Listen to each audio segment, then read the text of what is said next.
Request Chairman Ahmedabad branch Bishan Shah, the Central Council member ICAI CA Purushottam Khandelwal sir, President CA Sarju Mehta and Vice President CA Shivang Choksi to kindly escort our distinguished and learned faculty SAURABH SOPARKAR sir to the dais please. I request all the members to please rise for the ICAI motto. यशस्सुप्तेषु जाग्रति यशस्सुप्तेषु जाग्रति नामं नामं नामं नामपुरुषो पुरुषो निर्निमाणः निर्निमाणः तदेव शुक्लं तदतं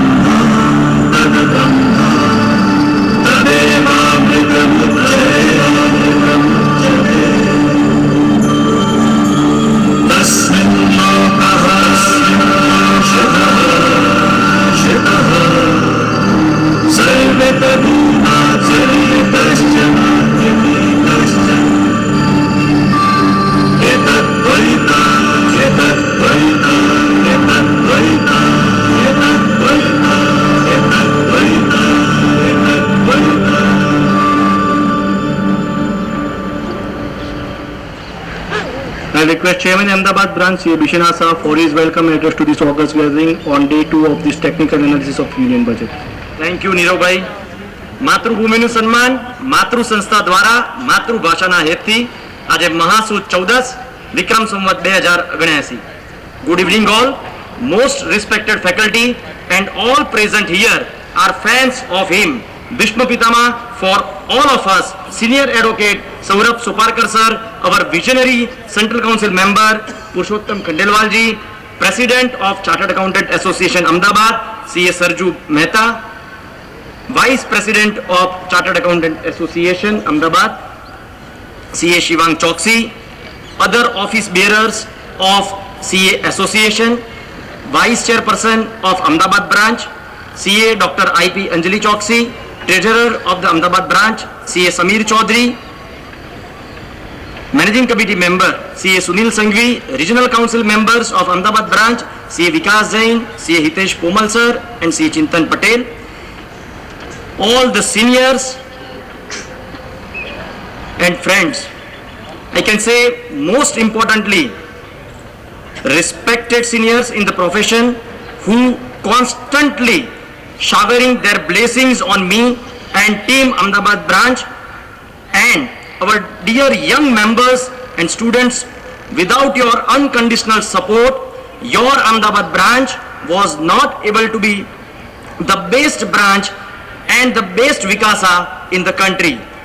I believe Karmaniye Vadikaraste Ma Faleshu Kadachana. I remember that last year on March 21st, 2022, exactly on the same place, Soparkar sir addressed us in the members meet in felicitation of our beloved President of ICAI and our own Vice President sir Aniket Talati. Dear members, when I look back, I feel that my term was not purposeful and useful to the members and students without constant guidance and support of our Vice President sir. I request all of you to join in the historic moment once again in the felicitation of our President and stay tuned to the announcements from the Ahmedabad branch on our own Ahmedabad Connects members app. I hope that I serve my members and students in the best possible way with my heart and soul, as my term will be completing soon, as the chair of the branch will keep working for the fraternity. कुछ ज्यादा ख्वाहिशें नहीं है जिंदगी तुझसे, बस मेरा अगला कदम पिछले से बेहतरीन हो. ना थके कभी पैर, ना कभी हिम्मत हारी है, हौसला है जिंदगी में कुछ कर दिखाने का, इसीलिए अभी भी सफर जारी है. Since our senior member and CFO of Zydus Group is here, અને એમ એક કવિ પણ છે અને એમની બે પંક્તિઓ હું કહી દઉં. તમારી આંખમાં ઉમટ્યા હજારો સપનાના ટોળા, અમારી છે દુઆ કે એ બધા સાકાર થઈ જશે. તમારી લાગણી વરસ્યા કરે જો આમ આંખોથી અમારું આ હૃદય પણ ભીનું ભારોભાર થઈ જશે. Thank you very much. જય ICAI. Thank you.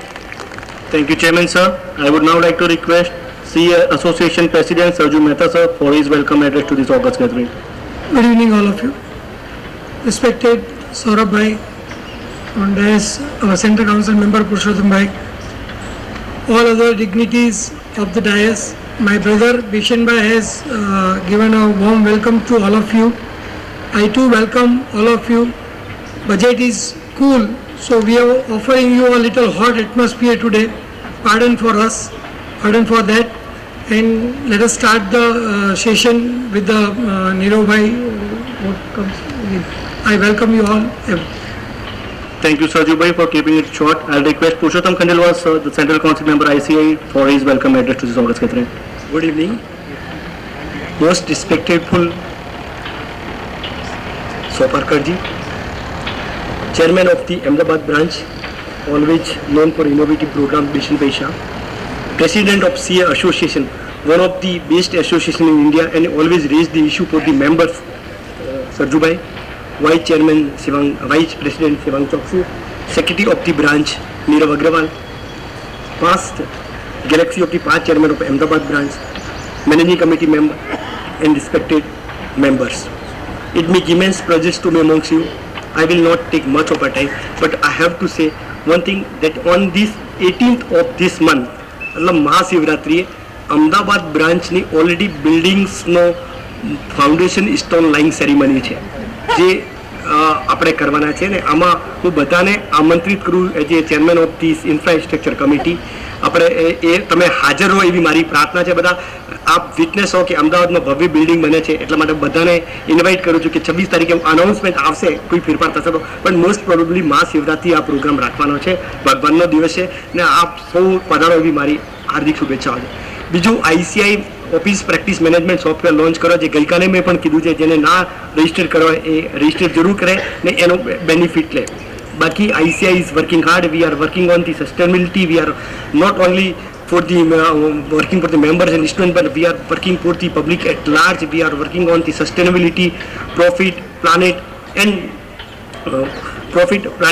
public. And so we are doing a lot of work for the members. Thank you so much for giving an opportunity. I will not take much of time because Saurabh Bhai is here. You all come here to listen to Saurabh Bhai. Thank you so much. Thank you, sir. Before we invite Saurabh sir to the dais, yesterday we witnessed Hiranand Savlani sir, who has won the award by ICAI. Today we have with us another chartered accountant from Ahmedabad who has made all of us proud, who has made Ahmedabad city proud, Nitin Parekh sir, the CFO of the Zydus. Nitin Parekh sir has also won the award in the business leader category. I will request all the members to please give a big round of applause, and I request Nitin sir to please step up on the dais, and I will request And Shri Nitin Parekh sir is our institute's pride, a rank holder at both CA Inter and CA Final. He possesses brilliant academic track record and 6 qualifications including an MBA from IIM Ahmedabad. Shri Nitin Parekh is working as a group CFO for rupees 16,000 crore Zydus Group. He has won more than 20 different awards in last decade, including an award of Best CFO of India. અને સાહેબની જ પંક્તિ વાંચીએ તો પોયણી એક આંખ્યો જ્યાં ખોલી Abe ત્યાં એક કોયલ બોલી, નામાથી હાથ થઈ ગઈ પણમાં તે પહેર્યા પાનેતર ચાલી.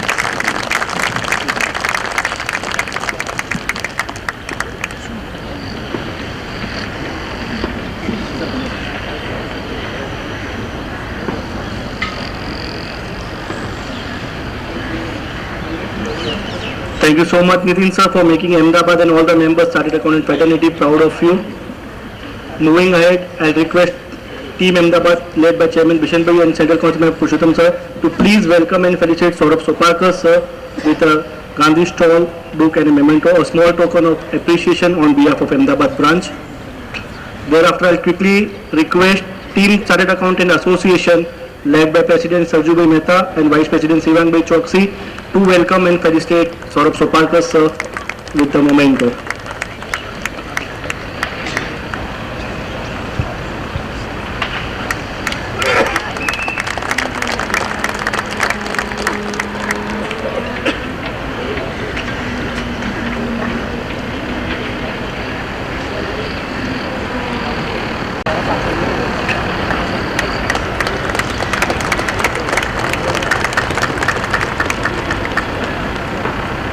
Yes, Saurabh sir doesn't need any introduction. He has made all of us proud with his numerous efforts and numerous case laws which we referred day in day.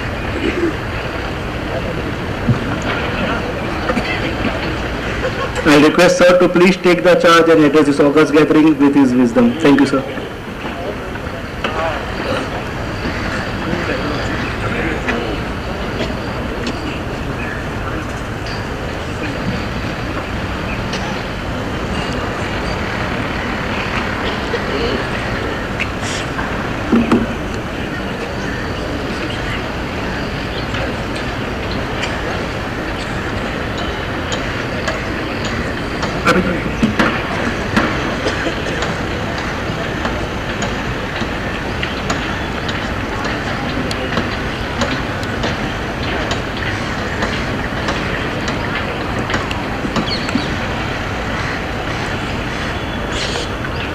Good evening, friends.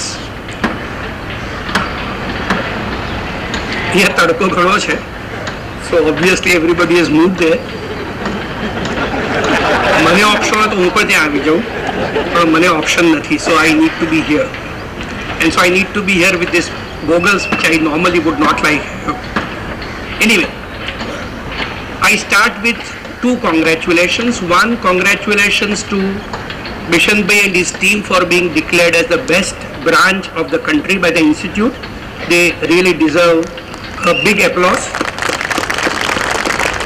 And again, congratulations to my friend Nitin Bhai. He has been a leader in his field, and though a qualified chartered accountant, he has excelled not only in this field, but he has excelled in multiple fields, including in the field of literature. And he is a person with different interesting facets of life imbibed in him. So congratulations to him again. With this, let me start with the budget of the year 2023. On 31st January, a day before the budget was, or the Honorable Finance Minister gave her speech on the floor of the Parliament, a friend sent to me a message, a prophetic message. And please mark, it is on a day earlier than the day on which the finance bill was presented on the floor of Parliament. The message reads like this: tomorrow, Mrs. Nirmala Sitharaman would present her budget at 11 a.m. At 12 noon, Arnav Goswami would declare it is a historic budget. At 2 p.m., Congress would declare it to be a disastrous budget. At 3 p.m., CPI would say it's a budget meant for Ambanis and Adanis. At 4 p.m., Samajwad Party would say that this is anti-farmer budget. By 7 o'clock in TV debates, all anchors will claim to be economists and start analyzing the pros and cons of budget. But by night, a common man will go to sleep wondering what is this all about, because next day he has to go to work in the same manner. Effectively, therefore, what we need to consider is this: keep apart all embellishments, all that is being thrown in the budget here or there. What is it that budget or the finance bill presents which affects A, the tax practitioners, and B, common man? There are about 122 clauses of the finance bill which deal with the amendments under the direct taxes. I have no desire to go into each one of them because I would not be speaking for more than, let's say, 75 minutes or so. And if I were to touch every amendment, I may not even go through the heading of each of the amendment. The purpose of this discussion over here is to highlight the effect of the finance bill or the proposals in the finance bill insofar as it affects tax professionals. And it would affect tax professionals also because it would affect their clients.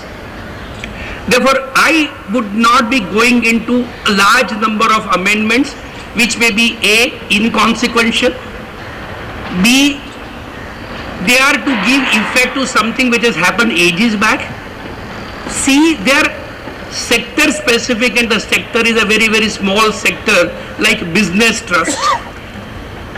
Because that is something which I am sure the people who are affected by that amendment, those who are dealing with business trust, they will get independent opinion.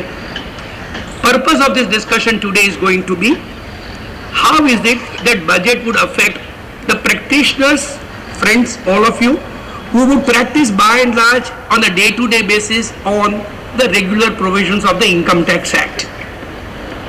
Therefore, I would concentrate on about 20 amendments, 20-25 amendments, which in my view are of a significant nature and which need to be understood in greater detail.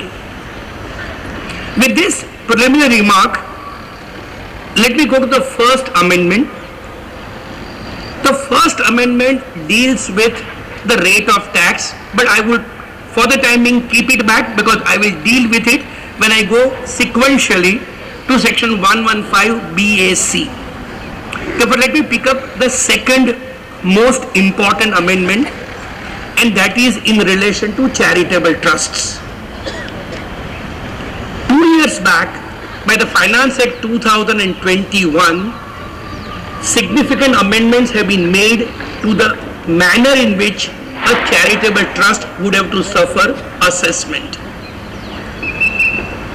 People have yet to understand the problems that are created by those amendments.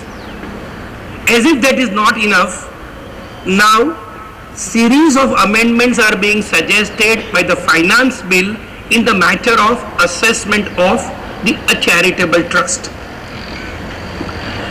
In fact, if I were to deal with each of these issues in great detail, that itself will consume more than an hour, because this topic by itself is a very, very detailed one. I would therefore again broadly go into these amendments, number one. Number two, the amendments are mirror image in relation to, all of us are aware, there are two modes of carrying out charitable activity. One, by getting registration of a trust under section 12, 12A, 12B, etc. So 11 to 13. And the second is by getting exemption of your income under section 1023C.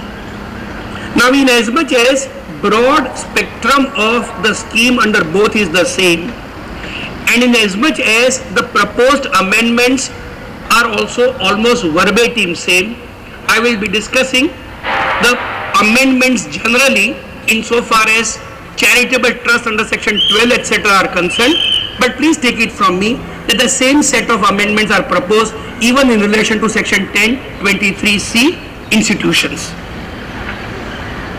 Now first, there are about 7 amendments in relation to charitable trust, and we will have to appreciate each one of them. First, under section 11(1)(d), corpus donation received by a charitable trust is not exigible to tax. It is not required to be taxed. Prior to 2021, there was no obligation that you keep amount of corpus donation into a separate bank account or separate investments within the prescribed investment under section 11(5).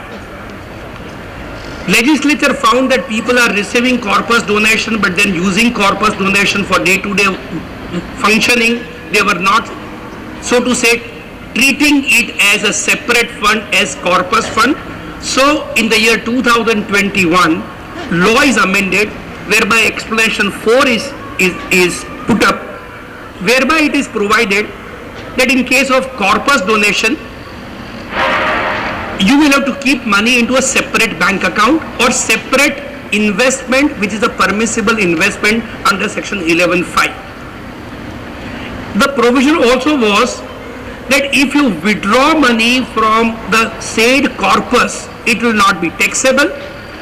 But when you replenish the said account again, the same would be regarded as application of your income. More importantly, it was clarified in explanation that if you borrow money and utilize the borrowed funds for the purpose of object of the trust, then at the stage of application of the borrowed funds, you will not get any deduction. You will get deduction only in the year in which you start repaying the loan. Therefore, take an example. I want to put up a college. I do not have all funds. I only rupees 10 crore. I require 50 crore of rupees. I go to bank. I tell the bank, you have to please finance me by rupees 40 crore. Bank sanctions loan of rupees 40 crore. I go on withdrawing the money from that account, and I go on utilizing the money for the purpose of putting up the buildings. I spend rupees 50 crore. Prior to this clarification or prior to this amendment, a view was being taken that the moment you spend rupees 50 crore for the purpose of putting up a building, it's application of your income, you will be entitled to claim deduction. And if you do not have sufficient income, you will be permitted to carry forward deficiency for a future year to be set off in a year in which you have income. 2021 law is amended, clarifying that in the example that I took, you borrow rupees 40 crore, you have your own funds of 10 crore, you invest rupees 50 crore for buildings. Because you have used borrowed funds of rupees 40 crore to put up a building, you will not get deduction of rupees 40 crore. Only rupees 10 crore, which is your own, which is applied, would be allowed as application of income. 40 crore being not your fund is not your application, but in future, as in when you repay the money to the banks, in future year you have got fees, other receipts, you start repaying the money back to the bank. In future year, it will be allowed as an application of income. Now the government realizes they have made a mistake. What's the mistake? Take a case of a college which was established in the year 2021 and take the same example. In the financial year 2021, let's take an example, 1920, financial year 1920, rupees 40 crore was borrowed, college was set up. Now, in that year, the amount borrowed by you, if utilized for the purpose of putting a building, would not be eligible for deduction under 11(1)(a), was not the provision. So, in that year, SSC having spent rupees 50 crore for the purpose of putting up a building, he would have said, it's by application of my income. If I do not have sufficient income, I'll carry it forward. So, he will get deduction in relation to the borrowing because he has used borrowing. Now the law is, when you repay the borrowing, you will get deduction. So the government now realized that this provision is giving double benefit to the SSC. Namely, in the year in which funds are invested or utilized, you are getting deduction, and the year in which you are repaying the loan, again you are getting deduction. So what is the solution? Solution is simple. No loan borrowed before 1st April 21, if it is repaid, would be eligible for being regarded as application of income. In other words, take this example of loan. 50 crore, 40 crore was borrowed, 50 crore was invested. Now that loan being a loan borrowed before the cut-off date, before 1st April 21, is ineligible. Ineligible for the purpose of being regarded as eligible for application when I repay the loan. So during the year, let us say financial year 23-24, I repay rupees 10 crore. That rupees 10 crore repaid by me would not be allowed as an application of income. Now where is the serious problem? The problem is, take the very example. In year 1, I borrowed 40 crore, I put my own 10 crore, invested 50 crore, 40 crore is for the borrowed funds, I claim application because at the relevant time it was permissible, I did not have any other income, so I would have carried forward the deficiency. all of us are aware, deficiency cannot be now permitted to be carried forward. So you have lost the right to carry forward deficiency. And in the current year, when you are returning the money, you are not being allowed the benefit of set off. So this year I have got income of rupees 10 crore.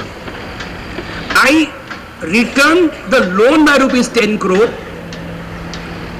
I have no balance at the end of the year, but I would be told that rupees 10 crore is a receipt. 10 crore that you applied is towards repayment of loan borrowed prior to 1st April 21, ineligible. Therefore, you pay tax on rupees 10 crore. So, by not permitting the carry forward of deficiency, you have created a situation whereby if I am now repaying the cause of deficiency, namely the loan, I end up paying tax because I will lose at both the ends. The government wanted to be sure that SSA does not get double deduction, but now because of this, it is likely that SSA may get neither deduction. SSA may not get deduction in year number 1 because there is no sufficient income, and SSA will not get any deduction in year number 4 when the loan is being repaid when there is income, because it is not an application of income, you again need to pay tax. This is not enough. Government says how long we keep track as to when the loan is repaid. So even if loan is borrowed after 31st of March 21 and therefore repayment would qualify for being allowed as application of income, now the law is the repayment should be made within the period of 5 years.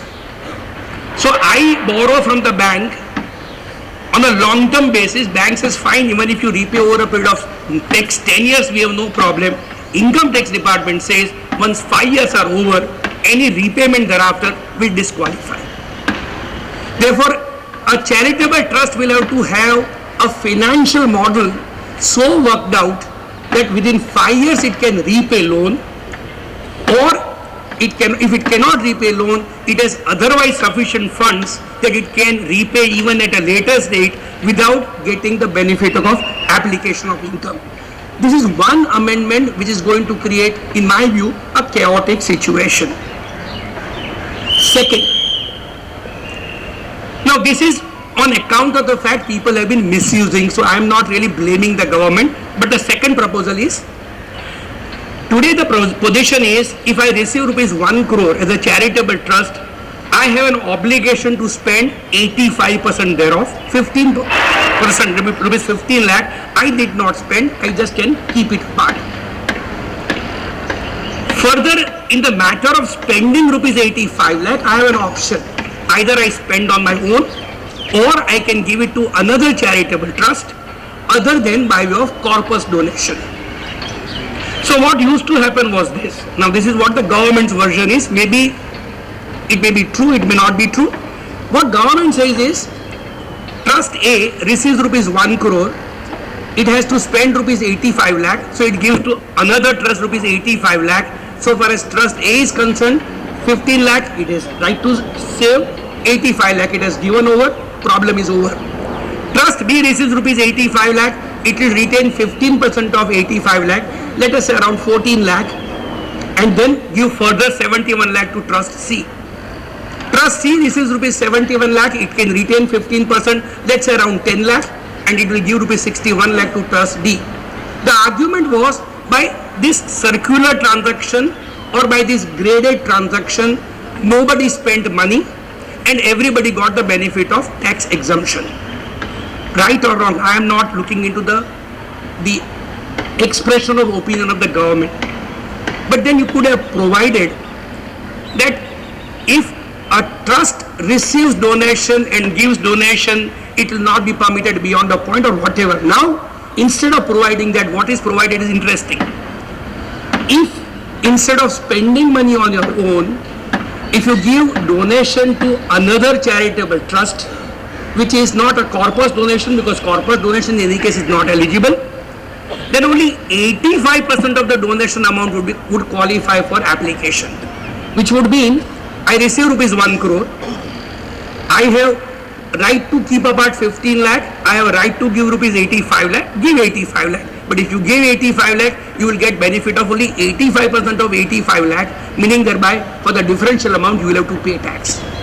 If you do not want to do that, and if you want to save tax, because of 15%, you have to in turn part with full amount of rupees 1 crore. Because if you give 1 crore, you get benefit of 85 lakh, and you, in any case, because of receipt of 1 crore, 15 lakh is admissible to you. In other words, you are not permitted to retain any money with you if you want to take benefit of donation to another trust as an application of income.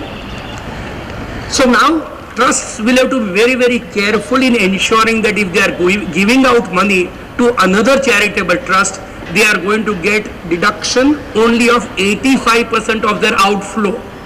Rest 15%, they will have to manage on their own, and if they are unable to manage that 15% because of some other utilization, they might end up paying tax, because at the end of the year, though you may have no money because you have parted with the money, you may still have deficiency, and therefore you would be required to pay tax on that particular deficiency. The third, 2 years back we had the system of provisional registration followed by final registration.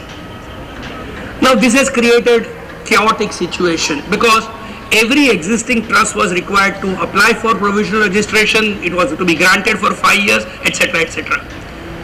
Now let me address the problems and what is the solution that the government has found.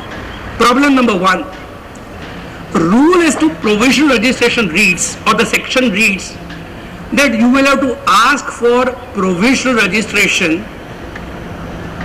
in a year before the year in which you actually start your activity. So what happens is this: you will get provisional registration only in the year next to the year in which you make application. So if I were to make an application today, the law today is I would be registered, or I would be recognized as a charity effective from 1st April 23, financial year 23-24 being the first year, AY 24-25 being the first assessment year. But then, if I am a trust created in the current year, it is in all likelihood I would have some income. Nobody would create a trust, keep it an empty shell till the end of the year, so that the only job of the trust is to make application for registration. People might use the trust for the purpose of carrying out charitable activity. Effect of this amendment was, in the year in which the trust is created, first year, you would not get the registration at all, even provisional registration. So the amendment now that is proposed is, after the trust is created and before you start any activity, you can apply for provisional registration, and the provisional registration will thereupon be granted, including for that year, a positive amendment. So if the trust is settled, let's say on 1st January 23, I apply for registration today, and then I start activity, then I will get the benefit of provisional registration without there being any difficulty. Second, I was to apply for final registration or registration within 6 months from the time when I start my activity, or before 6 months from the end of the period of provisional registration, whichever is later. Sorry, whichever is earlier. Therefore, let us take a simple example. I have applied for provisional registration today, and it is available to me for a period of 3 years. Then at the 2.5 year, I have to apply for final registration outer period. But if I start my activity earlier, then within 6 months I have to apply for registration. This created a situation whereby in a given case in the very year, there were 2 applications, provisional registration and final registration. How? Suppose the trust is set up on 1st April 2022. After it is set up in April 22, on 1st July 22, it starts its activities. 6 months would be over by 31st December 22. So it has to apply for provisional registration anytime before 1st July 22, And it also has to apply for final registration anytime before 31st December 22. So in the year 22-23, there are two applications, provisional registration and immediately thereafter final registration. This was creating confusion and chaos. So now it is clarified that in a situation like this, the application itself will be treated as one for final registration and the question of granting final registration will be taken into consideration. Next, under section 12AB subsection 4, registration once granted can be cancelled by the principal chief commissioner or commissioner under certain contingencies which are specified as specified violations. There's a list of specified violations, we don't need to go there. Now look at the beauty of automation and computerization. They have now realized, government has now realized that the work of giving registration to the trust was put on automation hold. Because it was put on automation, every application granted by an SSC was being allowed provisionally. Now government has realized that people have given either false information or incomplete information or incorrect facts. But the law as it stands today law does not permit government to withdraw registration or to cancel registration if the application is defective or false. So what do they do now? They amend the law and hold that hereafter if we find that facts given in the application of a registration are incomplete, incorrect or false, then we will have a right to cancel the registration. One more. એવું લાગે છે ને કે charitable trusted discussion છે, બજેટનું નથી, પણ this is an important topic and I need to go there and that's the reason why I am taking you there.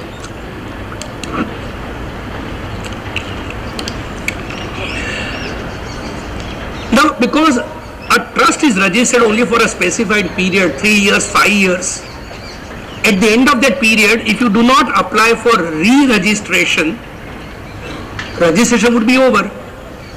Now look at section 115TD introduced in the year 2016. If a trust ceases to be a trust, if it is found that trust has ceased to be a charitable trust, there is a huge tax liability and whatever is the net asset of the trust, market value of assets minus liability, is exigible to tax under section 115TD.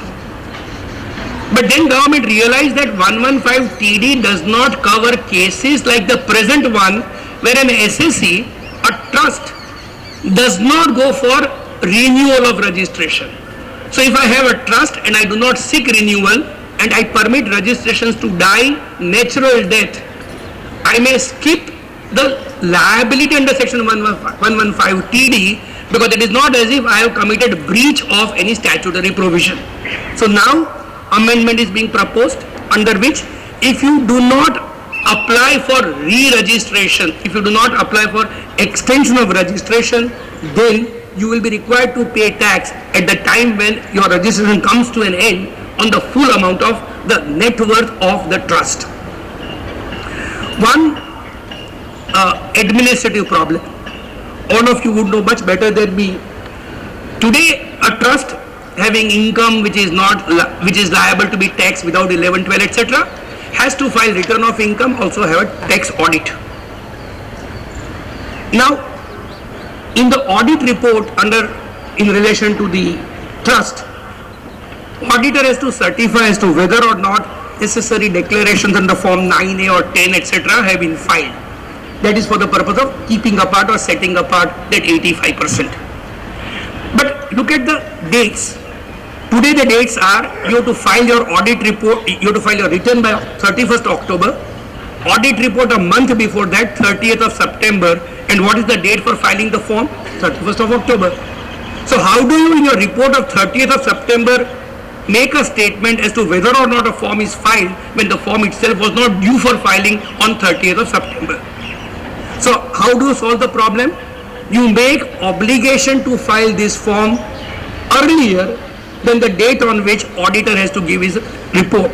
So now form number 9A, 10, 10A, whichever the form, applicable form, will have to be filed by 31st August, by 30th of September tax audit report, and by 31st of October return of income. So that these are how the dates are to be given. One more proposed amendment: if you do not file your return of income in time, now it is clarified under section 139(1) or 139(4), meaning that by 31st of October or 31st of December. If you do not file your return of income in time, you will not get any exemption under section 11 and 12. And finally, one positive amendment. I had in such gathering discussed the Supreme Court judgment of Abda in the matter of charitable trust and pointed out as to how Supreme Court has viewed the concept of charity vis-a-vis statutory corporations. Now the proposal is all statutory corporations, meaning thereby corporations which are set, or corporations, commissions, trusts, etc., which are set up under a central law or a state law for the purpose of general development of the public, would not be liable to pay any tax by virtue of exemption which is being given to them under section 1046, provided central government issues a notification to that effect. So now every statutory corporation must apply for exemption, and if they get exemption, they would not be required to pay any tax. These are the broad amendments in relation to a charitable trust. I move forward. Section 28(4), a small amendment but likely to have serious issues. What does section 28(4) says? Section 28(4) says, if an SSC receives any benefit or perquisite, whether convertible into money or not, he would be liable to pay tax. The catchphrase being whether convertible into money or not. Question therefore is, if an SSC receives a benefit which is in a form not convertible into money or not, being money itself, whether section 28(4) would apply. Supreme Court in the case of Mahindra versus Mahindra, 404 ITR page 1 was dealing with the situation whereby loans were waived, and the argument of the revenue was section 28(4) would apply. Supreme Court said inter alia that section 28(4) has no application because 28(4) would cover only the non-cash benefit and not the cash benefits. Now, the proposed amendment is that benefit or perquisite would include in cash or in kind, or partly in cash, partly in kind. Now, what are the consequences? Take a simple example. I borrow rupees, if I am giving example, why to be miser, I borrow rupees 1,000 crore from the bank. Why 10 crore? I borrow 1,000 crore. And like many industrialists, I default. Ultimately, I settle with the bank and I say, I'll pay you rupees 300 crore as a one-time settlement. Bank agrees, because bank finds it has no alternative, bank agrees to write off rupees 700 crore and I get relief of rupees 700 crore. This 700 crore, in all probability now, would be exigible to tax under section 28(4), because the cash benefit given to you by the bank. I borrow money from a third party, deposit is lying with me, I am unable to pay the deposit, I settle with the depositor and save something. What I save would be exigible to tax. So look at the situation like this. Theoretically, I am not able to pay full money to the bank because I am financially in a very difficult position. So I don't pay to the bank, but then I'll end up paying to the income tax department. And if I don't pay to income tax department will start recovery proceeding against me. Therefore, 28(4) amendment is likely to create a situation whereby any benefit, including cash benefit, if an SSC receives, it will expose SSC to the tax liability as business income.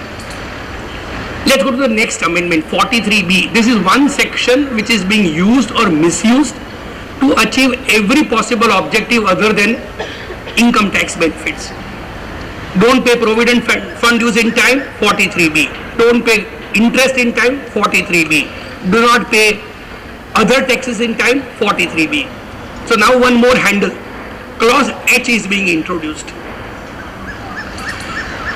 There is a law by the name MSME Development Act, Micro, Small and Medium Enterprises Development Act, under which micro institute, small institute and medium institute are defined.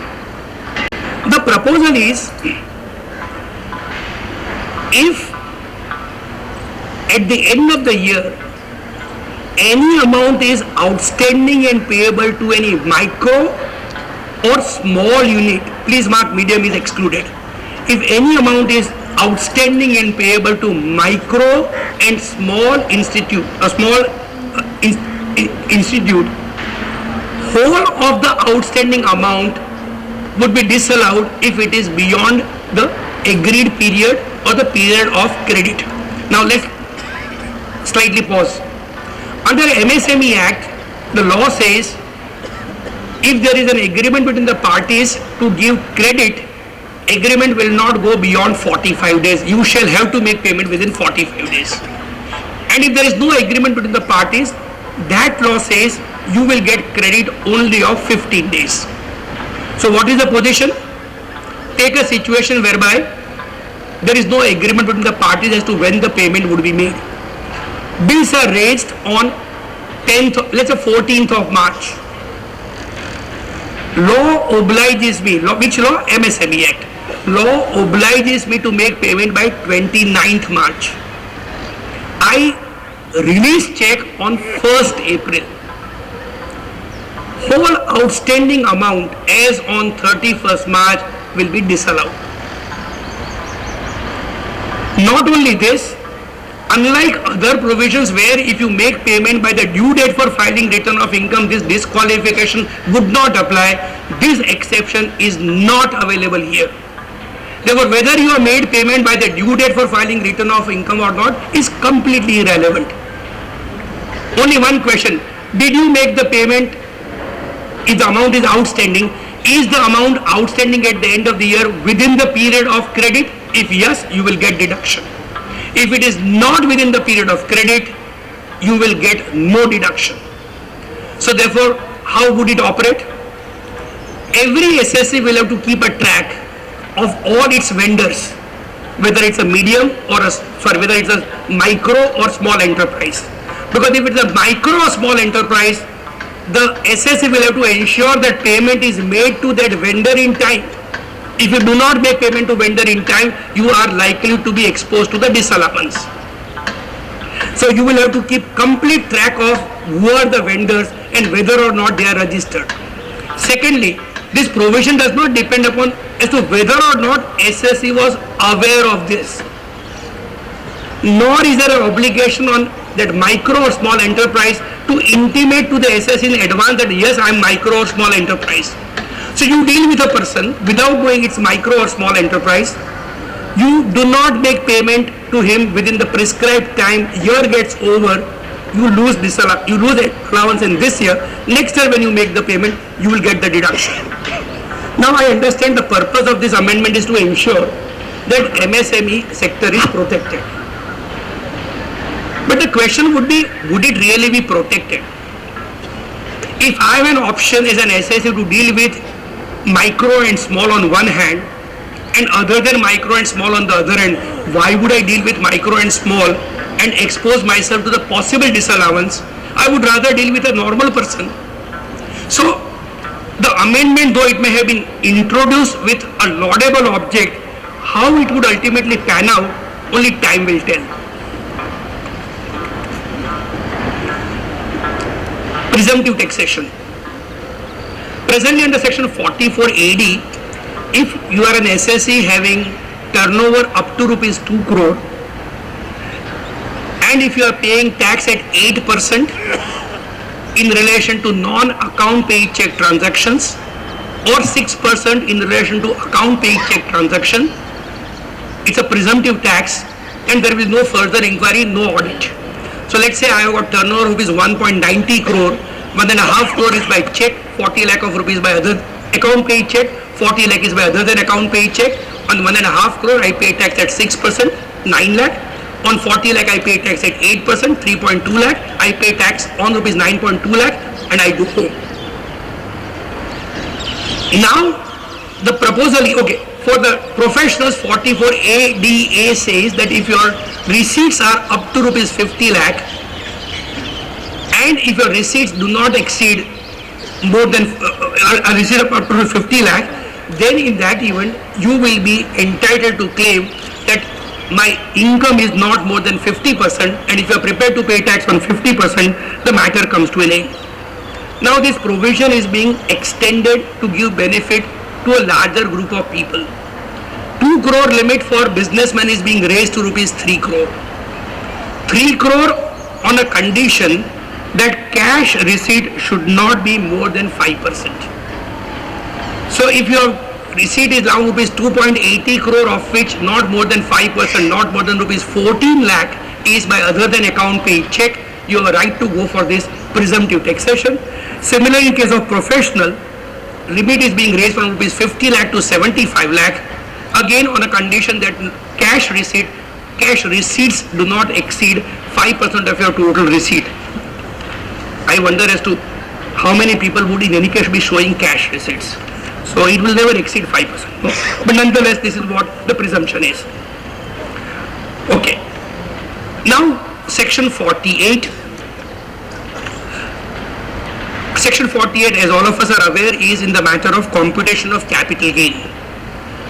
There is a positive development here, and the amendment is not something which is objectionable. There was always a controversy as to whether interest that I pay on the funds borrowed by me for the purpose of acquisition of a capital asset would be added to the cost or not. Let us say I purchase a shop or an office for rupees 5 crore, I borrow money and I go on paying interest. The amount of interest that I pay for the purpose of acquisition of that particular office, would it be allowed to me as a cost of acquisition or not? Courts had taken a view, it will be allowed to you as a cost of acquisition. Now, what people used to do was this, and this is where the objection is. In the respective year when the payment of interest would be made, the interest would be claimed as a deduction either under section 24 or under chapter 6A. Having claimed deduction in the respective year when the property would be put to sale, they'll again capitalize interest and claim it as a deduction as a cost. So the SSCs were claiming deduction twice over, one on a year-to-year basis and second time by capitalizing it. The amendment clarifies that if you have claimed deduction on a year-to-year basis, you will not be permitted to capitalize. In other words, if you have not claimed it, you will be permitted to capitalize it. If you have claimed it, you will not get the double deduction. I do not think anyone can justify double deduction because that is not something which an SSA should be getting. So to that extent, there is nothing wrong with this proposed amendment. There is one amendment which is likely to affect the stock market. Obviously, it would have absorbed this particular jolt, but that is in relation to market-linked debenture. Now, debenture is a security, and if it is it's a listed debenture, if you hold listed debenture for more than a year, it becomes a long-term capital asset. What used to be done was this: people would buy debenture, hold it for a year, sell it away at the end of the year, after the year is over, and claim the difference as a long-term capital gain and pay tax only at 10%. There would be no benefit of indexation, but the rate of tax was 10%. In order that you do not claim benefit of long-term capital gain in relation to market-linked debenture, the provision is now a market-linked debenture would always be treated as a short-term asset. So I buy debenture today, hold it for 5 years. Even if I sell in the 5th year, it will be a short-term capital gain, meaning thereby, in any case, I will not get indexation, and the difference would be subject to tax at the normal rate or at the rate applicable to a short-term capital asset. So this to some extent is going to affect the tax planning that is being implemented right now by taking the debentures and selling it away at the end of 1 year. There is an amendment in relation to section 54 and 54F. It's much discussed in media, so I will be very brief. And there is a reason behind this. Today what used to happen is this. Suppose there is a young techie who has sold away his company to a multinational or a foreign entity for rupees 100 crore. What he would do for the purpose of saving taxes, he'll buy a flat for rupees 100 crore, which was easily available, let's say in Bombay or Delhi, a flat or a house. Because you are investing whole of the proceeds in purchase of a residential house, you will get benefit under 54F, you do not pay any tax. At the end of 3 years, lock-in period is over, you sell away that house, probably the prices would have gone up. Even if they have not gone up, you will get the benefit of indexation, plus you will get the cost of rupees 100 crore. Meaning thereby, by temporarily parking your capital gain into a residential house of a huge value, you don't pay any tax. Similarly, people would have, let's say, a huge house or a house in an area which has suddenly become very, very lucrative. You sell that house, get crores of rupees, you invest into another house worth crores of rupees, you don't pay tax. Government has now adopted the position, so far as this amendment is concerned, of a socialist economy. Government says you will not get deduction under section 54 or 54F in excess of rupees 10 crore. Government doesn't say you do not buy a house of rupees 100 crore, it's your call. If you want to buy a house, buy. But you will get deduction under 54 or 54F only to the extent of rupees 10 crore. In as much as it is not that many people would be buying houses of the price in excess of rupees 10 crore, it affects a very tiny number of people, and probably it is for this reason that the amendment is being justified by the government. Under section 55(2), an amendment is being proposed. We are aware that by virtue of the Supreme Court judgment of B.C. Srinivas Shetty, if you sell a capital asset which does not have a cost of acquisition or cost of improvement, argument was because there is no cost of acquisition or there is no cost of improvement, the chapter of computation of capital gain fails, and therefore I am not liable to pay any capital gains tax. As the government started realizing number of intangible assets, they started putting in, goodwill was put in, then right to do business was put in, then non-compete was put in, then tenancy was put in. But then there is no dearth of ingenuity of people. Therefore now government says a very simple thing. If there is any asset of which there is no cost, either of acquisition or of improvement, if there is no cost of acquisition, there is no cost of improvement, that cost will be taken as nil and capital gain tax would have to be paid. In other words, that small window by which people used to escape payment of tax liability, claiming there is no cost of acquisition or improvement, is now closed. 56(2)(7)(b), the obligation to pay tax on a company if it receives share capital with premium, when the premium cannot be justified on the basis of 11 UA valuation or on the basis of the balance sheet value to be approved by the assessing officer, was restricted to all other than non-residents or other than resident but not ordinary resident and non-resident. So if you are putting in money through a non-resident or not ordinarily resident, then 56(2)(7)(b) would not apply.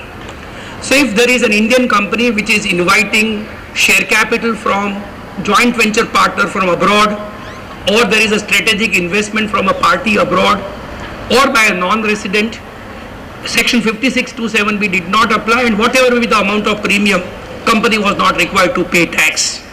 Now that is also being plugged.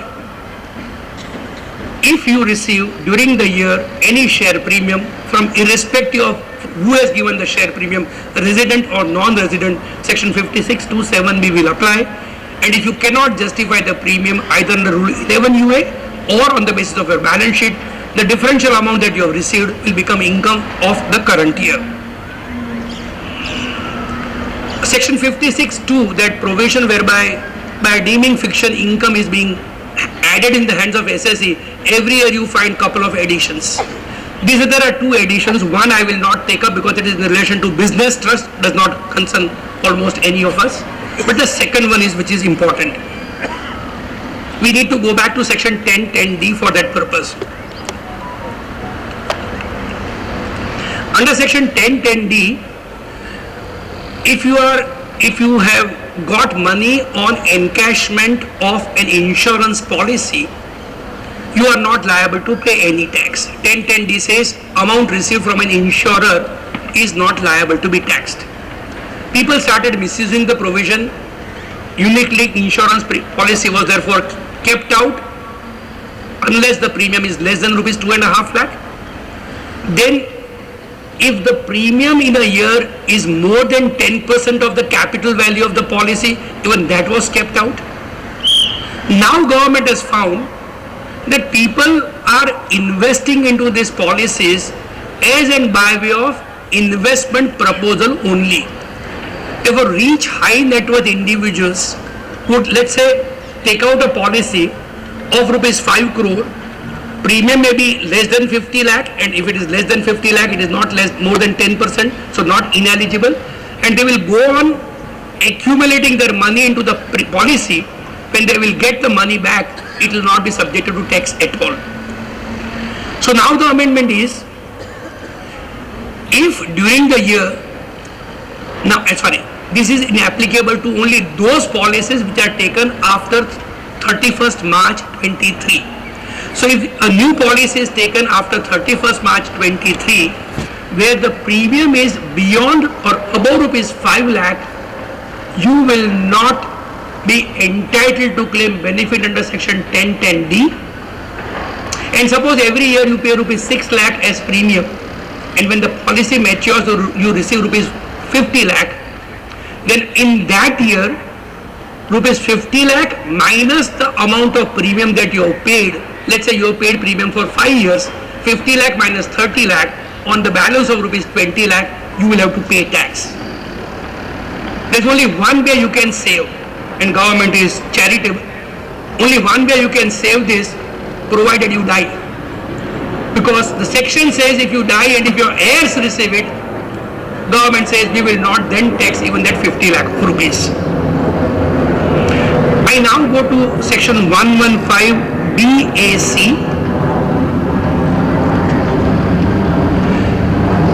This is a provision introduced again in the year 2020, relevant from AY 21-22.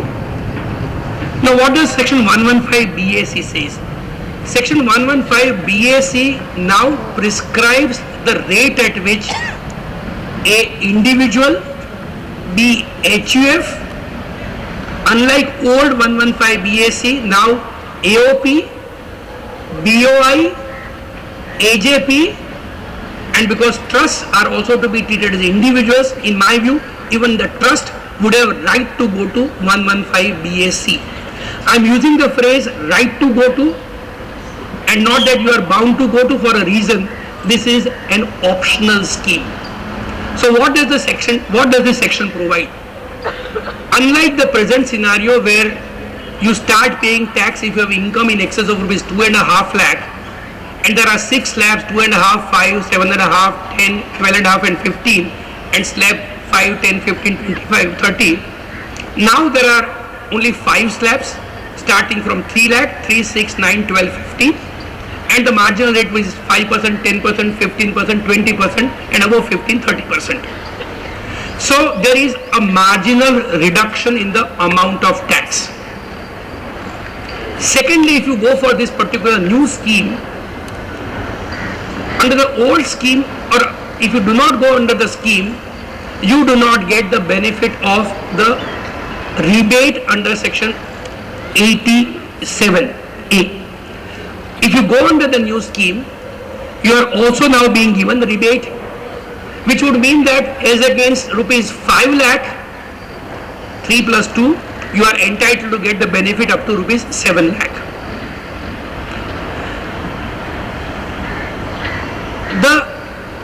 Disadvantage of the scheme is you are not permitted to claim various deductions like house rent allowance, leave travel concession, or deduction, most of the deduction under chapter 6A like payment of insurance policies, so on and so forth. So you need to find out as to whether it is worthwhile giving up the deductions and go under the new scheme and be taxed at a lower rate, or claim deduction, reduce my taxable income and continue to be on the old scheme. But unlike old scheme where you have to choose to go under 115 BAC, and if you do not make a choice, you are left behind and be in the mainstream. Now under the new scheme, by default you are in the new scheme. If you want to opt out, you need to make an application or you need to exercise that choice. If you do not exercise that choice, then you are under the new scheme. What are the consequences of being under the new scheme? If you are under the new scheme, as I said, one, you are entitled to the reduced rate of tax. Second, if you happen to be one of those lucky ones and if you have an income in excess of rupees 5 crore, today you end up paying tax at 43% because 30% plus surcharge of 37%. Under the new scheme, irrespective of the fact as to whether your income is 1 crore, 2 crore, 5 crore, 50 crore, 100 crore, the surcharge is capped at 25%. So your maximum rate would be around 39%, which would mean you will end up saving 4%. Now 4% may not appear to be very, very significant, but if you have income of rupees 25 crore, it ends up at rupees 1 crore. So there is an incentive to the people to move to the new scheme. The only disadvantage is you are not permitted to carry forward loss, you are not permitted to carry forward unabsorbed depreciation, etc. So if you are feeling that you are not very comfortable with the new scheme, you may choose not to go for this.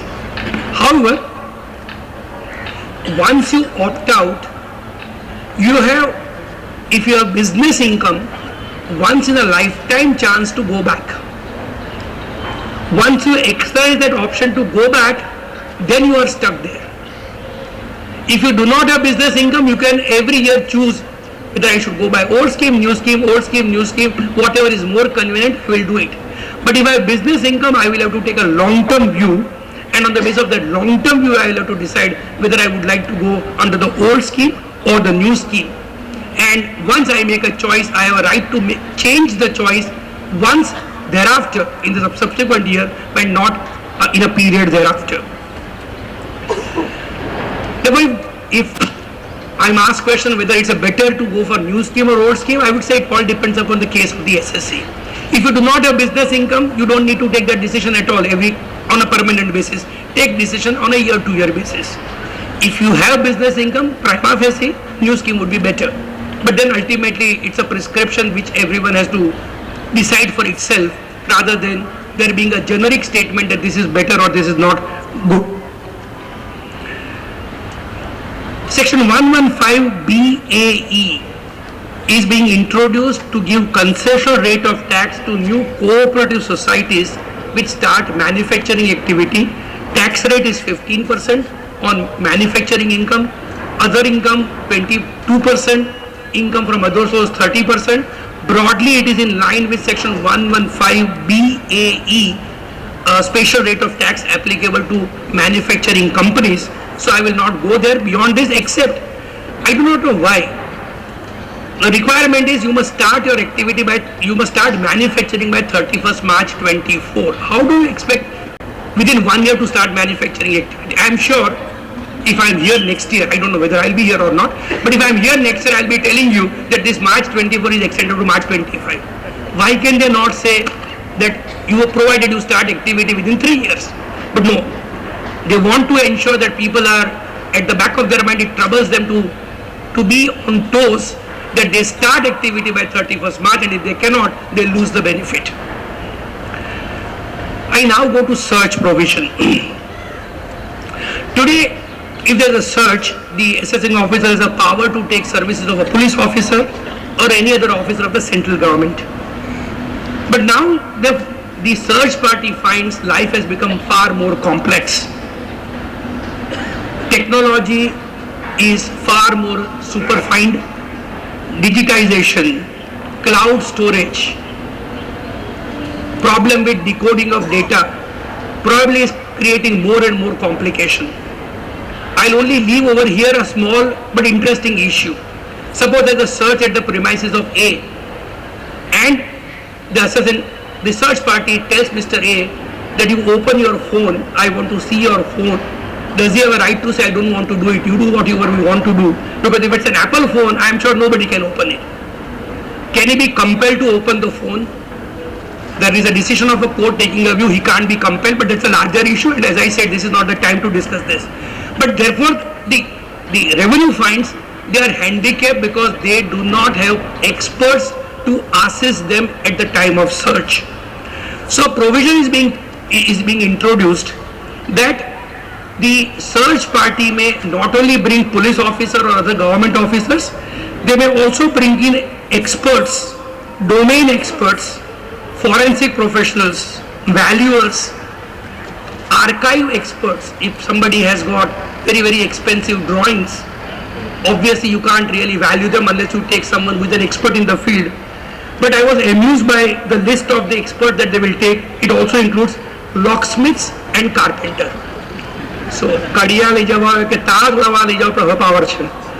And this can be permitted only if you take approval of the chief commissioner, principal chief commissioner or principal DGIT.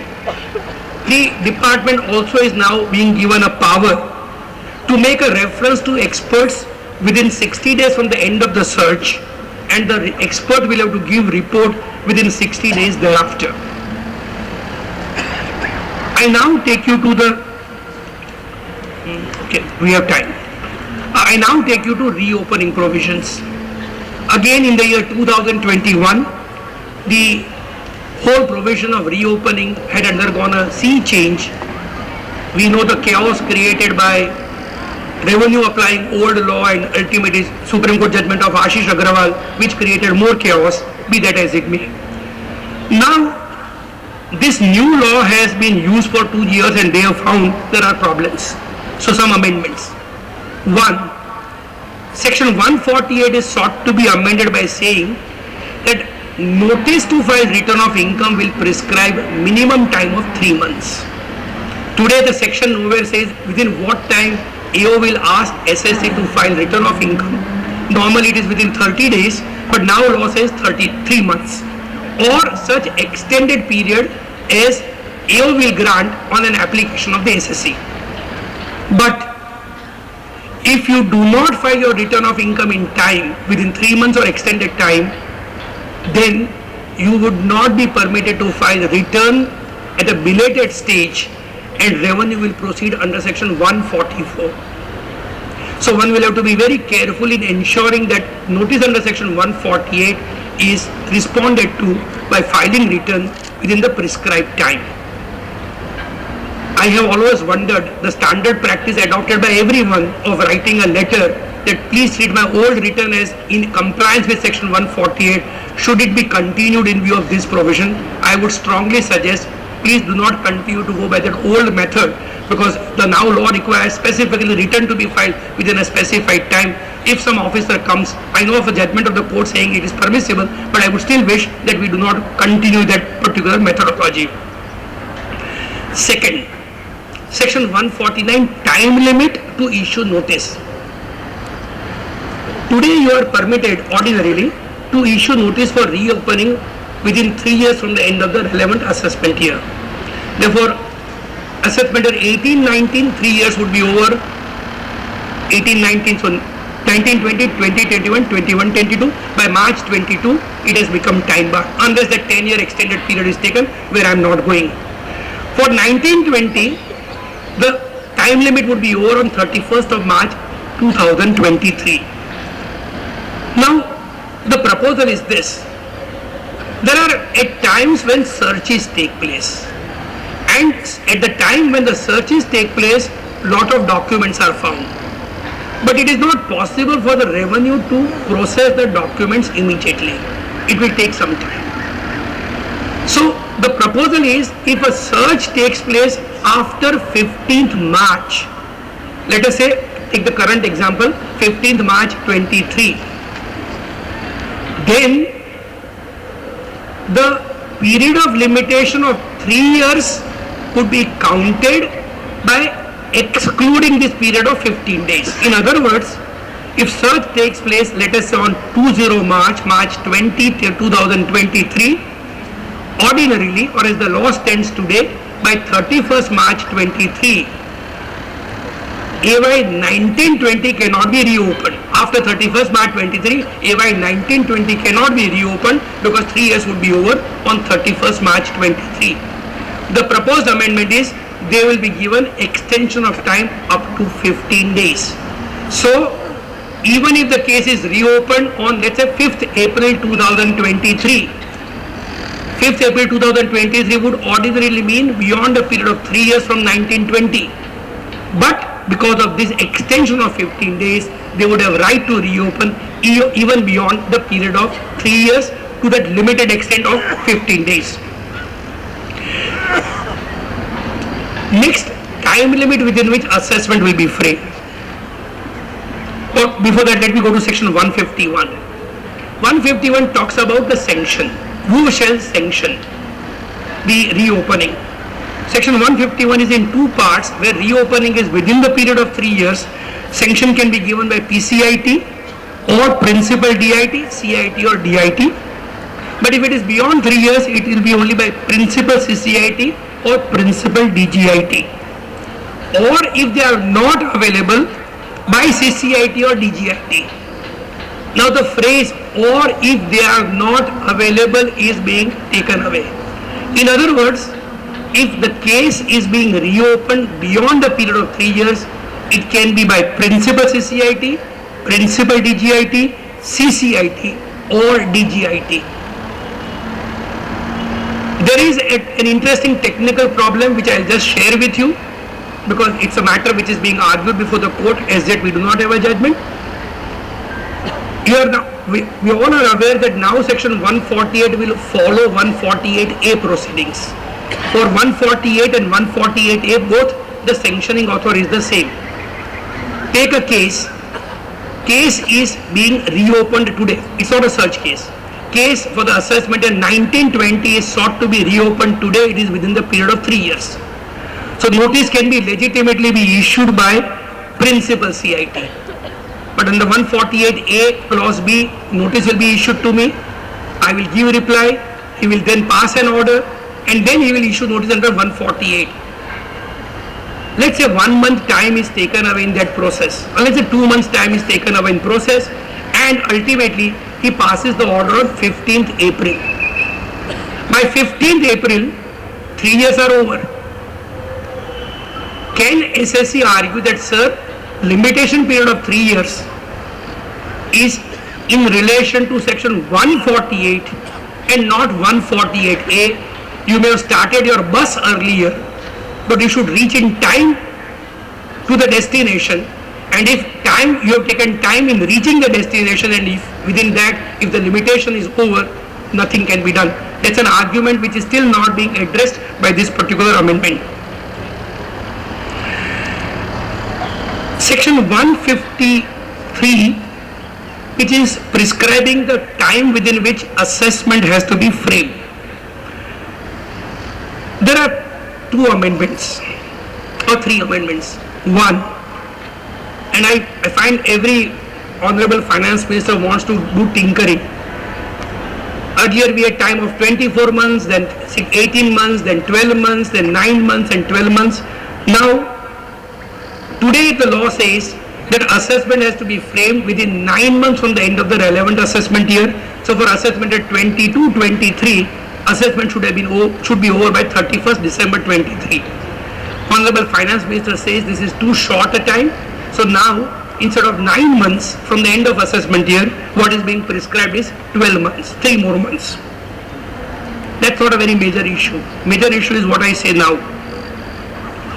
Second proposal is, if there is a search at the premises of A, and at the premises of A, any money, bullion, jewelry, valuable article or thing of B are found, or books of account, document or record of B are found, then both A and B will have to suffer in the sense, on the day on which search takes place, all assessments which are pending of A and B both, for completing pending assessment, revenue will get 1 more year. So take a situation like this, search takes place, let us say on 30th of June 23.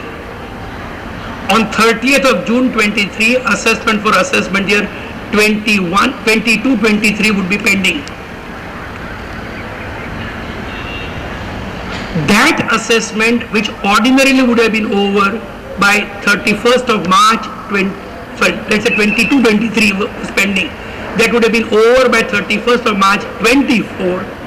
Now the AO will get 1 more year for the purpose of framing assessment. So this is whether or not you are searched, even if somebody else is searched, this is like 158 BD or 153 C. If at the premises of a search party, your money, bullion, jewelry, valuable article or thing, or your books of account or documents are found, all pending assessment will get extension of 1 year. Now, if there is a 143.1 but no 143.2, is it pending? Probably not. That's a matter which will have to be argued at some stage. The third is, under section 142.2a, revenue gets extended time if audit is required. Now 142.2a, extended time is also available if the assessing officer believes that inventory is required to be valued by an expert, namely a cost accountant. I only wonder as to how it would be really helpful. How would you evaluate inventory of 31st March 2021 or 22 today by appointing a cost accountant? But nonetheless, the moment a reference is made to the valuer, the time limit gets extended by a period of the reference till it is received back.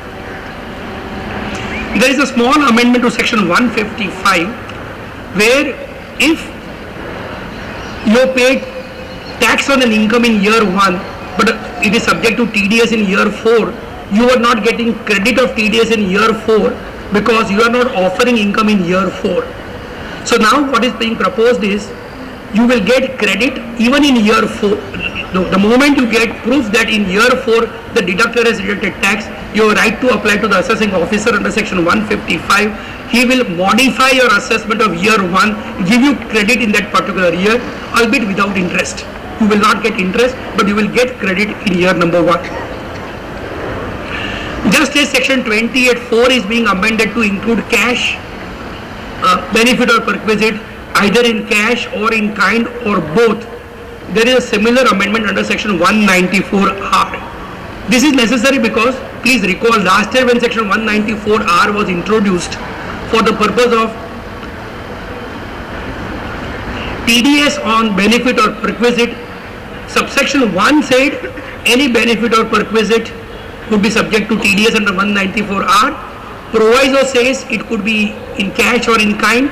There was always a debate as to whether proviso will control the main provision and whether in spite of proviso cash benefit will be covered by 194R. This year they are saying, by saying for the removal of doubt, even cash benefit would be covered under 194R. Section 206C is being amended. I think at 15 more minutes. Section 206C is being amended. That is in relation to tax collected at source. If I am taking foreign currency, then person who sells foreign currency to me will also collect additional tax from me. Today it is in 4 categories. 1, if I am buying foreign currency or foreign exchange to pay loan borrowed for the purpose of education abroad, there is 0.5% of tax collection. Therefore, let's say I go to authorized dealer and say I need rupees 5 lakh for the purpose of paying loan borrowed for the purpose of fees of my son who is staying abroad, on rupees 5 lakh, it also take TCS at 0.5%. That is not being changed. Similarly, if I am today remitting money for education abroad or for the purpose of medical expenses, if I am remitting in excess of rupees 7 lakh, I will have to pay TCS. I will have to pay TCS to the vendor of the foreign exchange at 5%. That is also not being changed. Change is, today if I go abroad, employ or engage a travel agent who offers me tour package, then on the cost of tour package, he also has to recover over and above the cost of tour package 5% of TCS. So let's say tour package is rupees 5 lakh, he will charge me from me 5 lakh 25,000. 25,000 he will pay on my behalf to government. It's not as if money is lost. This 5% is being raised to 20%. So 20% will have to be paid to the tour operator, who will pay to the government. Similarly, if you are taking money for any purpose, you are sending money abroad to your son, or you are buying a house abroad, or you are taking foreign currency for the purpose of going abroad, there will be TCS in excess. Today it's 5%. If you are buying foreign currency in excess of rupees 7 lakh, that is being raised to 20%. Section 245, adjustment of refund. There is an amendment 245 that is not very significant, but there is one more amendment to 245 which is important. Today there is section 241 capital A. Under section 241 capital A, the assessing officer has right to withhold the refund, but that right is a limited one. If you are assessed under section 143.1, meaning thereby intimation under 143.1, and if an assessing officer has issued notice for regular assessment under 143.2, and if he is of the opinion that there is going to be demand against this SSC, and therefore giving of the refund is not in the interest of revenue, or it is prejudicial to interest of revenue, he can, with the approval of higher authority, withhold refund. So today refund can be withheld only if 143.1 is followed by 143.2, and 143.2 is actually for that particular year. Now proposal is 141.1a will be omitted, provision will be carried to 145.2, but the proposal is, if an SS is entitled to refund for any year, if an assessing officer is of the view that assessment or reassessment for any year is pending and grant of refund is likely to be prejudicial to interest of revenue, he can withhold the refund. Therefore, unlike old provision where withholding is possible only in relation to demand of that year, now withholding is possible for demand or probable demand for assessment or reassessment of any year whatsoever. So I filed my return of income for AY 23-24, it is found rupees 5 lakh is refundable to me, but my assessment of 21-22 is going on, 22-23 is going on, and AO finds there is a possibility of a demand. He can say, I will not give you a refund for AY 23-24, though for this year I have no such belief, because your assessment of 21-22 or 22-23 is pending, and you would be told refund would be withheld. And if that is withheld, all of us are aware that for the refunds withheld, you are entitled to additional interest at 3% per annum. In this case, even additional interest would not be paid to you. You will be paid ultimately if you get interest at the appropriate rate. There is a list of sections in relation to Joint Commissioner of Income Tax. Let me deal with this. Is the last major amendment. Section 246 is being activated. We had earlier the scheme whereby Deputy Commissioner of Income Tax appeal, DCIT appeal, or IASs used to hear appellate proceedings. But then everything is now being taken up by CIT appeal. Now the statement is there's a lot of backlog with the CIT appeal. But sir, why is there a backlog? Why are they not deciding the matter? Nobody knows. Since last 3 years, I hardly find any decision of any CIT appeal, be that as it may. There was a self-created backlog, but be that as it may. Proposal is that now appeals from the small matters will be heard by Joint Commissioner Appeals. So a new post of Joint Commissioner Appeal is established. Fine. Joint Commissioner Appeal will hear appeal from the orders passed by authority below Joint Commissioner, understandable, Deputy Commissioner, Assistant Commissioner, ITO. But I have a more fundamental problem. Now, what is the scheme of assessment? In most of the cases, it's a faceless assessment. Who frames assessment? I don't know. It's a faceless assessment unit.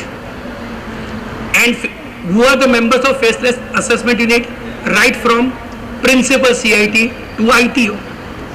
So who has framed the assessment? I do not know. So if the law says I have a right to prefer appeal to Joint Commissioner against an order under section 143(3). So I receive an order under 143(3) from a faceless unit. How do I know whether I should go to Joint CIT or CIT appeal? Both are given power. Unless they bring in some scheme by which some methodology is worked out to decide which appeal will go where SSC will go. Probably SSC will also file appeal in that bottomless pit of faceless appeal unit. And then it will go, I don't know how it will go to Joint CIT. So first problem with this scheme is, it says appeal from an order passed by an authority below rank, but today assessment orders are never known as to who has passed the order in a faceless scheme. Second, it is not as if every order which is appealable to CIT appeal is appealable before Joint CIT appeal. For example, order under section 163, non-resident, order under section 171, partition, order under section 172 or 3, recovery from the successor, order under section 248, denial of liability. Orders against those, appeals against those orders will only be before the Commissioner appeals. So whenever you have to prefer an appeal, you have to first find out, if you can, whether the order is passed by an authority below Joint Commissioner. If yes, is it an order appealable to the Joint Commissioner appeal? If yes, then prefer appeal to Joint Commissioner appeal, or else you go to CIT appeal. Second fundamental difference is, so far as CIT appeal is concerned, there is a procedure of faceless appeal system. Even in relation to Joint Commissioner appeal, the same provision is there, faceless appeal system. But if you compare the language of both the provision, there is a conspicuous difference. In relation to Joint Commissioner appeal, I find the phrase appellate system with dynamic jurisdiction in which appeal shall be disposed of by one or more of CIT appeal, that phrase is missing. In other words, probably Joint Commissioner appeal will not be having dynamic jurisdiction. If he is not having dynamic jurisdiction, he would have jurisdiction based on the location. Similarly, the Joint Commissioner will have to decide matter on a solo basis, unlike appeal unit. Unless there is something wrong in this provision and they correct it at a future date, even if the scheme were to provide the appeal unit of multiplicity of Joint Commissioner, that may not be possible because the section itself does not envisage multiplicity of the Joint Commissioner appeals to decide the matter. Again, I do not know why, and somebody must have messed up.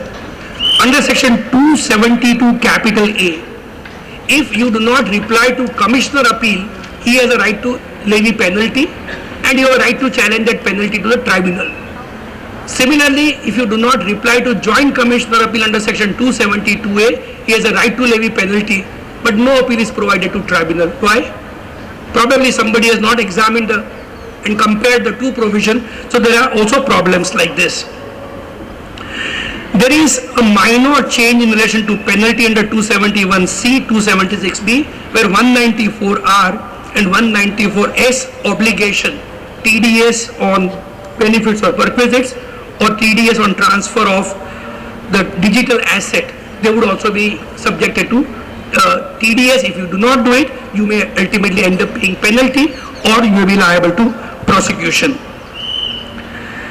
I have a list of probably not very significant amendment. I do not want to go there. I think this broadly discusses the terms of the finance bill. So where are we? And that's where I'll start from where I started with. Are we better off? Are we in any way going to achieve something out of this? Or is it that at least in certain areas the confusion is going to be compounded and you are likely to have more and more chaotic situation? With this, let me end my speech over here.